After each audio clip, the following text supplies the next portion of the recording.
So cool. What's up, guys? It's John from Wildwood. We are live with Mr. Randy Senna. Hey guys. Randy of Fascination and Tributes and Traditions on the Boardwalk in North Wildwood. Is it North? I'm sorry, it's Wildwood, Randy. Yeah, excuse Magnolia me. Avenue. Magnolia. 2900 Magnolia on the Boardwalk. Now, Randy, let me ask you a question. Shoot. What are we on right now? You are driving. You're driving on Main Street Omni Bus from the Magic Kingdom of Walt Disney World in Florida. They also use them in Epcot Center at the World Showcase. And oh, there goes a truck driver. About 35 years ago, I used to work at Walt Disney World, and Main Street Operations was my department. And we took care of everything that went on from the time you entered up to and including Cinderella Castle. So we controlled all aspects of Main Street, all events, all shows, and including the Main Street vehicles. And there were many times that I got to drive the omnibus right up and down Main Street, USA, and I'm one of the few people that never had an accident. So, not that Disney ever has accidents. Never. Ever. So, it was a thrill, and it was an honor to have worked at Disney at that time. It was a very, very special position, and at that time they were very, very selective on who they hired, so it was very, very difficult. Things have changed a lot because they grew so big that they have many, somebody waving at us. See that? Yeah, I'm not, yeah. You're still being recorded, but I want to pan around so people can see. Guys, this is the first level here of the omnibus that's from Disney. And then the second story, you can see those stairs going up. And the second floor of the omnibus is exposed to the weather. So on a beautiful day like today, right, Randy, you can see all the sights. Absolutely. And that's why I brought the omnibuses here to Wildwood. Because with the advent of COVID this spring that started, and the uncertainty of what was going on, I didn't know just what they were going to allow to open or we should open on the boardwalk for safety factors. And being in the retro arcade business and Fascination, I'm an indoor experience. There's a lot of people who come and they follow me every year, and I wanted to be able to provide some activities for people if they couldn't go inside. So I made arrangements, very special arrangements, to get these omnibuses, had them transported all the way up here to Wildwood, New Jersey, and they were here to be driven to give people tours during the summer for an outdoor activity because they're open air. There's no real concern about being inside when you're in the Main Street Omnibus. It's a double-decker bus. Both levels are open air, so unless you're sitting directly next to somebody who has germs, which we wouldn't allow, you're pretty safe. Randy, can we pull over so you can give us a tour of the first and second floor? We'll make this turn here. So guys, we're going to make a little turn here. As a matter of fact, we're going to pull up. We're on Park Boulevard and Skellinger Avenue. Okay. You guys are familiar with Skellinger Avenue because it's right, if you can see it, we're right up the street from the big Ferris wheel on Morris Piers. And what Randy's going to do is pull over, and we're going to get a little tour that this is exclusive. I'm going to, since we're so close, I'll pull over to Randyland. There we go. We'll pull over to Randyland. Quite fitting because when I first bought the Woolworths building on Pacific Avenue was shut down at that time. It was a pedestrian mall. And I saw Pacific Avenue as Main Street USA from the Magic Kingdom. I saw that Woolworths as the Emporium right there on Main Street, the same yellow brick, the same ribbon red signs that was used on the iconic building that I'm so used to and everybody knows the icon. So I bought the Woolworths, and I had dreams of creating my own little Randyland right there and turning Pacific Avenue into a destination where people would come not only to visit my store, but to visit the other stores just like they would do on Main Street USA. Now, here we are 20 years later, and I still haven't been open with that store, and that's a whole big long story, which many people don't even know part of it. But the bottom line is, 20 plus years of my life has been wasted in waiting to do this project. I don't have another 20. You know, time is not our friend. In another month, I will be 60 years old. You simply have to do the math.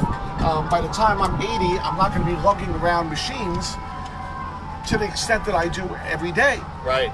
So it's this is an important project to you, not only for the city but personally. Absolutely. You know, this is your basically your how would you put it? Basically, this is your legacy.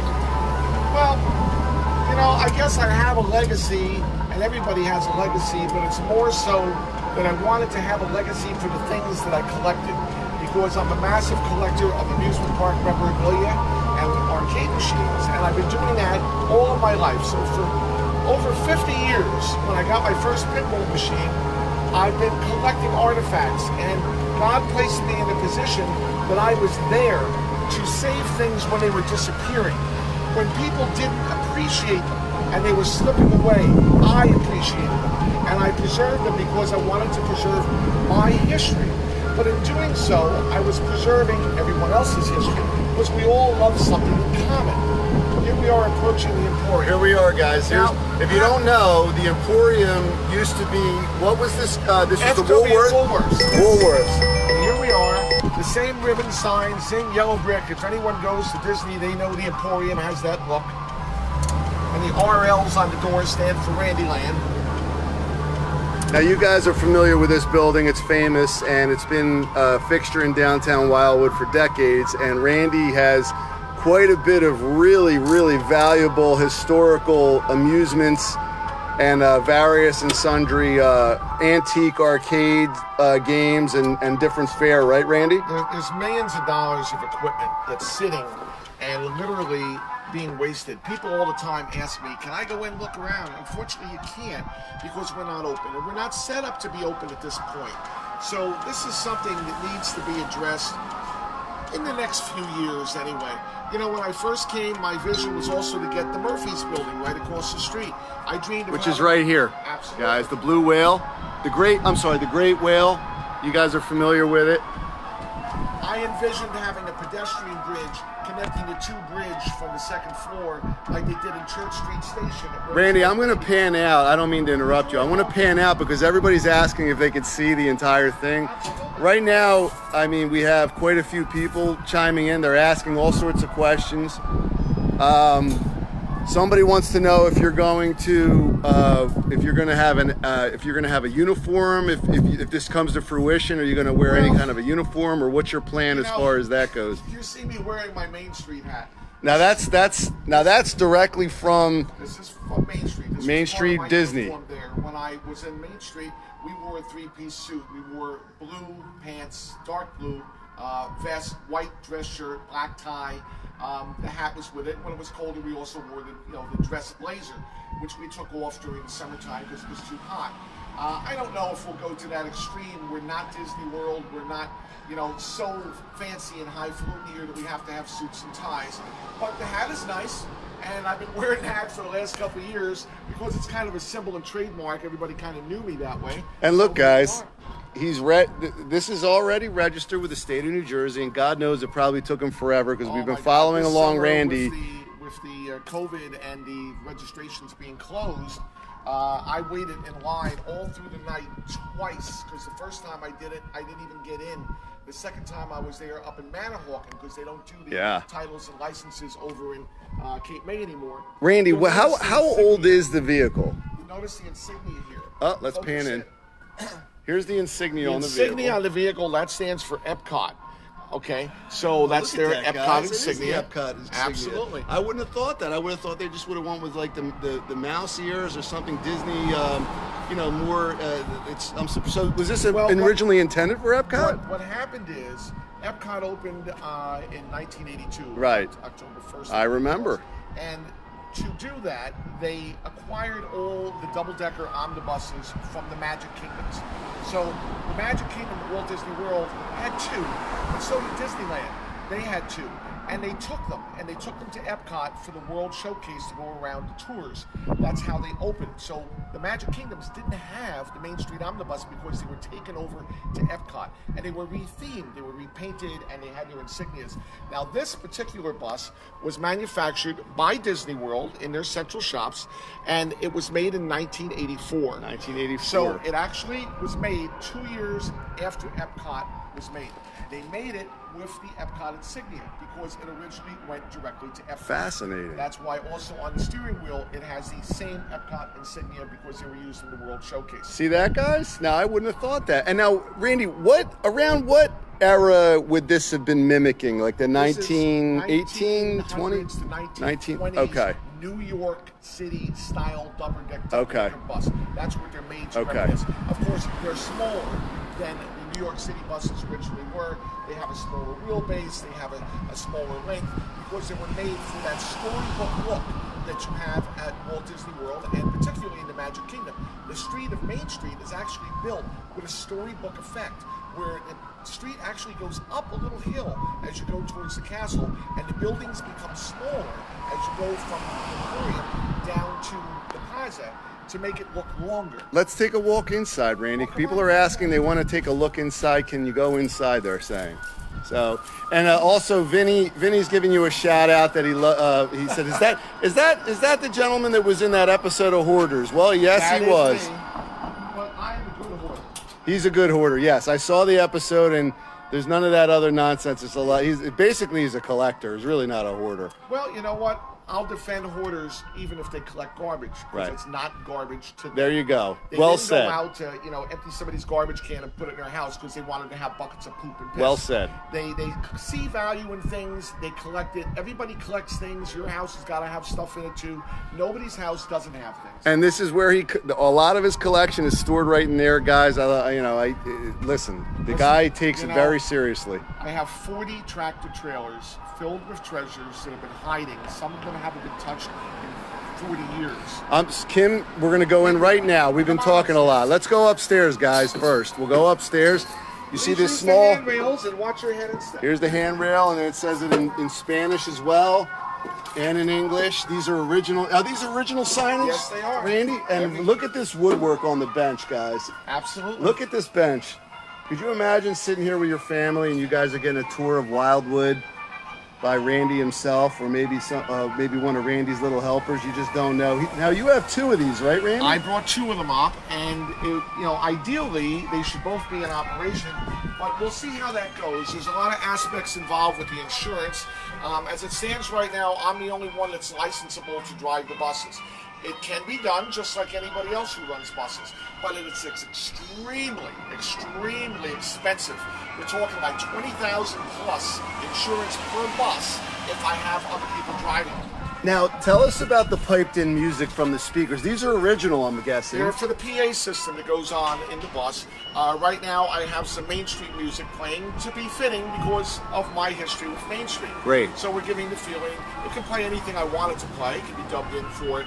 But it has a microphone, and we used to give a spiel right on down the line of Main Street, telling them about the different stores that we were passing. See that speaker, guys? That's what we're talking about, and there's various speakers that are original to the vehicle all throughout. Absolutely. Now, Randy, tell us what these are for. These are for cup holders. People... look at that. They're cup holders. Yeah. Well, you know what? You're really not supposed to bring food or drinks onto the vehicles at Walt Disney World, and in attractions, they have signs that say, please no food or drink beyond this point.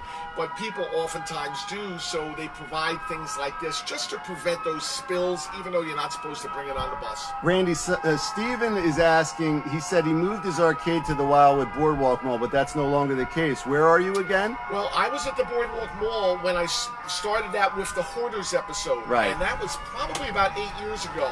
Actually, it's more than 8 years because I was in the mall 8 years. I'm out of the mall now for 3 years. The mall was sold, and the new owners didn't want a lot of the tenants to be there, and they told us we had to get out.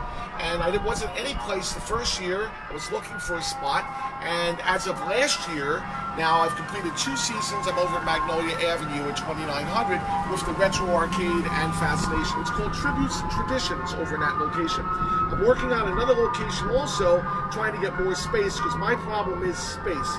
I can fill a super Walmart with all my treasures. We're talking 200,000 square feet. Woolworths is only 20,000 square feet between 2 levels. I need space. There's many aspects that can be done, but it has to be a non-profit organization, because you cannot carry a size building of that multitude with people coming in and spending quarters in pinball machines. Randy, let's go. They're asking to see the downstairs now. Sure, come on. Can we take a look downstairs? Sure. And then we'll wrap it up for today, because I have to get back. But I didn't want to pass up an opportunity to get to see this beautiful vehicle, guys. Come take a look at the first floor here. Look at this beautiful woodwork again. Look at all this beautiful woodwork, guys. Could you imagine, like, you're sitting here and Randy's cruising and you got your little You got your bottle of water sitting there, and then you got the kids in here. And can you imagine how excited your kids would be sitting inside this vehicle while Randy gives you a tour of Wildwood? It's a perfect thing, not only for Wildwood, but Pacific Avenue, which is the downtown area, and this is Main Street for Wildwood. As a matter of fact, remember when they had the Main Street organization trying to redevelop the downtown districts, and their name was Main Street, because the main streets of communities are very important. They're the lifeblood. They bring the heart, they bring the feeling of that town. It's not a cold area. This is the heart of Wildwood, and it's unfortunate that it's in the condition it's in right now, but we can change that. Randy, show us. All right, so this console right here, is this also fold up, this table? That's actually was added for, they had special events, and they would have, I guess, things like weddings or whatever, and you could actually have a little table. Look at this, guys. How cool is that? Well, there's a Well, I got the idea, but it's how cool is that, guys? It folds up. Sure. Now, Randy, let's go back to the front, and maybe we'll circle around back to Mudhen because I have to get back. But I did want to ask you a couple questions while we're driving, and some questions that some of our some people that are on Facebook Live are asking. But we can drive and talk. Sure. Look at this beautiful. Look at this side view of this beautiful omnibus, guys. This is the stuff right here, man. This is so cool. So we're gonna get back on. We're gonna go back. So you get on this little step here, right, guys? And look at the woodwork inside too, guys. Check it out. Is that brass, Randy? Yes, it is. Look at that, guys. They don't make vehicles like this anymore. It needs cleaning. Yeah, but still. But that's okay. Check out how cool that is. It says dome, step, wiper, start, accessories. There's the speedometer. Very cool, Randy. Now, where are we taking you? We're gonna go back to Mudhen, please, sir. I thought there was a fare that I had to pay. Well, we might do it on a donation basis. The tips are always welcome. But right now, this is a freebie. Well, we appreciate it, and everybody watching appreciates it. So we have another question. Oh, another question. Well, they want to know. Well, what kind of tours did you have in mind, or was it more just for transportation, or a little bit of both? Well, you know what?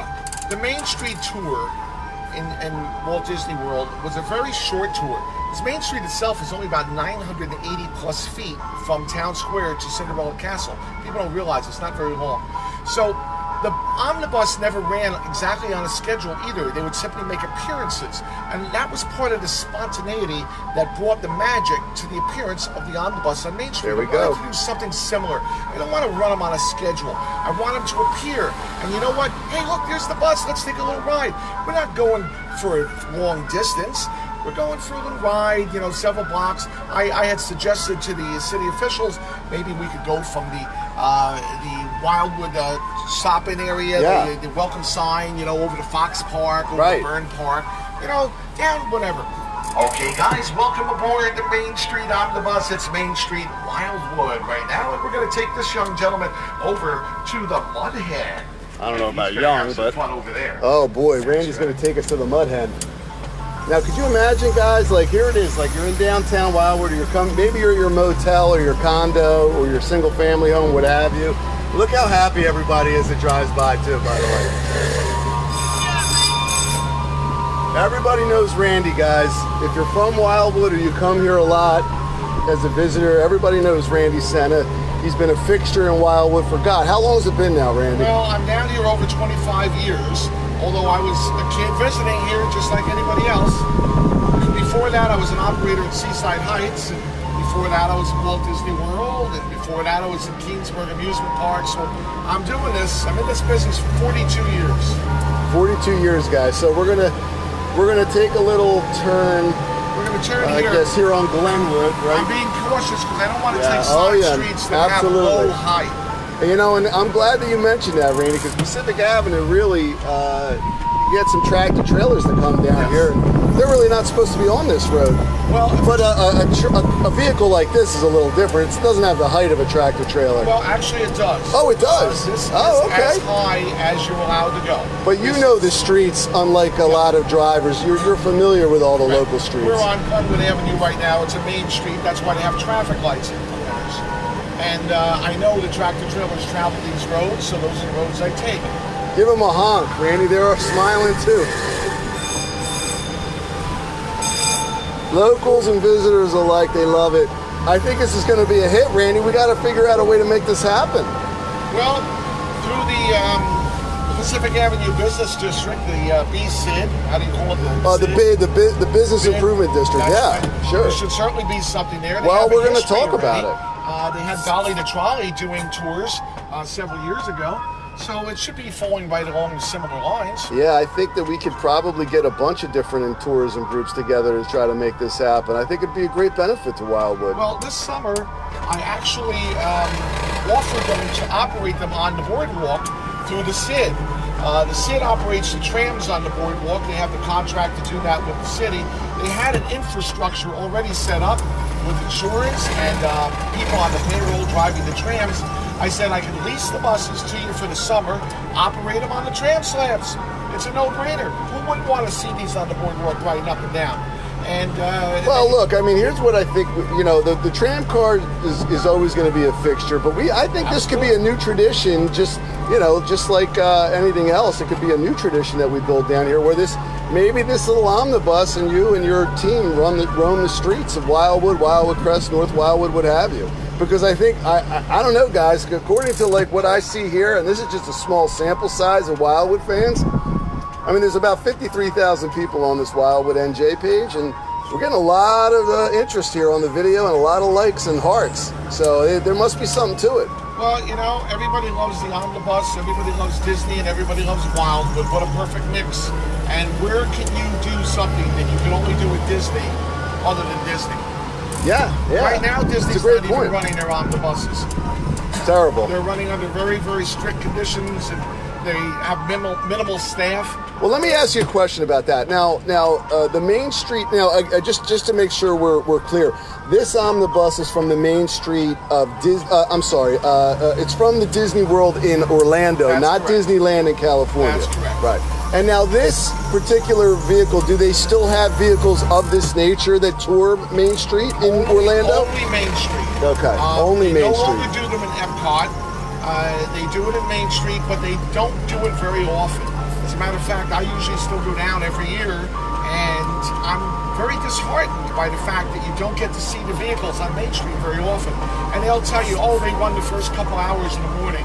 Well, I'm not a morning person. I'm not going to be there at 9 o'clock in the morning in the big line just to ride the vehicle down Main Street. And you know, there's no guarantee that it's going to be operating that day either.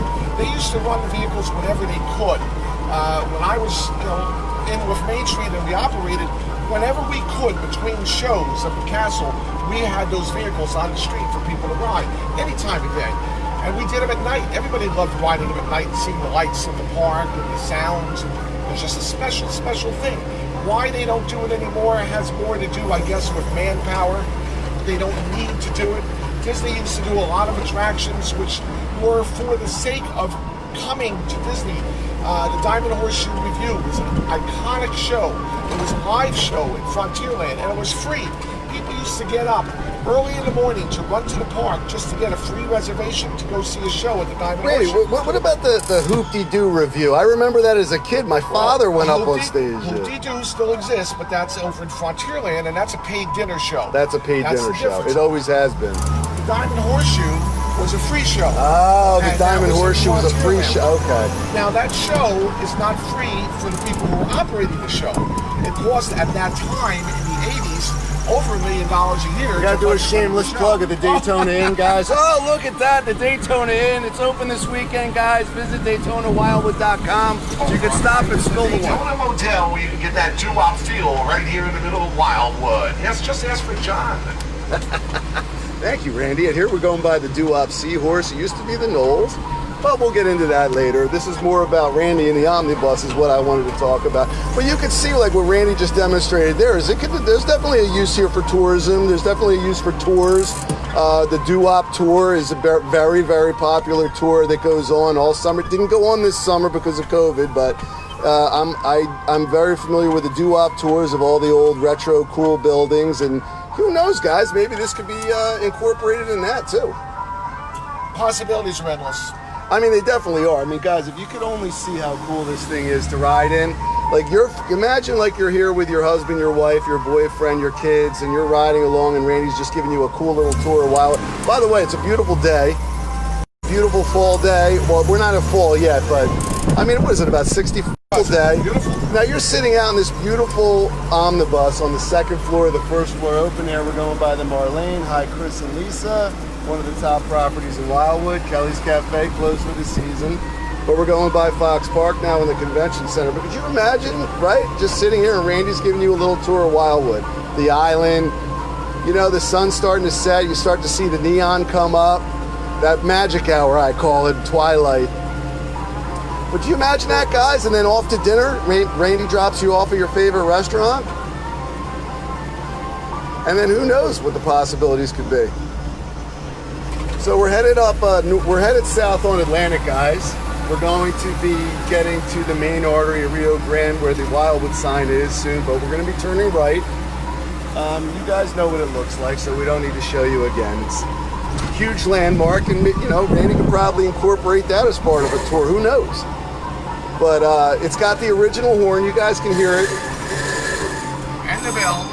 And the bell, and that's all operated by, you would think it would be right here on that. Well, it is. Oh, here. Okay, you can do it there. You can also do it with your feet. See the feet, guys? Look at that. How cool is that? And he's hitting the clutch. This is a stick, guys. This is not an automatic. You can't just hop in on this thing and know how to drive it. Well, first of all, you're not allowed, because you do need a special license, don't you, Randy? Actually, I don't, because oh, you don't. I'm the sorry. owner of the bus. Oh, you're the owner, right? Okay, so I sorry. don't need anything special. But if you had an employee, how would that they work? would have to have commercial driver's I license. see. Okay, so you need a CDL, Now, guys. oddly enough, in Disney, nobody has a license. You're on private property. Right. You don't need a license. You're shielded. That's correct. And the tram drivers don't have licenses, which is an odd thing also. But be that as it may, there's different reasons and arounds, loopholes, and things of this nature. Hey, shout out to Randy Hinkson on my flags at the Daytona. Thank you, Randy Hinkson. We appreciate your great work. Another Randy. So this is great. I mean, we're headed up here on Rio Grande Avenue. We're going past Pedals. We're going past the Total Image Salon. Just seeing these buses go by brings life and atmosphere to a resort area. You know what? He's 100% right, guys. I can speak, and I don't get anything for saying this. We went by at least a dozen or so different people today, whether they're on foot, in a car, or just sitting on their front porch, and nothing but big smiles on their face. Now, could you imagine Randy driving this thing on a crowded Saturday when everybody's headed out to dinner, and they see this beautiful bus drive by, and he gives it that little honk or that ring? Like, here's a family right here we're coming up on. I guarantee you this family is going to get a big thrill and have a big smile. Well, you might not be able to see with the masks on, but they're definitely going to get eyeballs.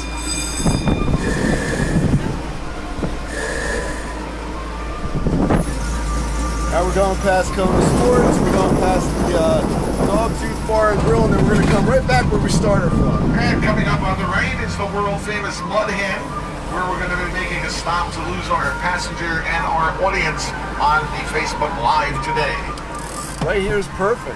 We're going to get off right here, guys. We're going to get a quick picture with Randy. Maybe I could do a selfie, I don't know. Sure. Thank you, Randy. We appreciate your guys. time, and we'll see you next time. Absolutely.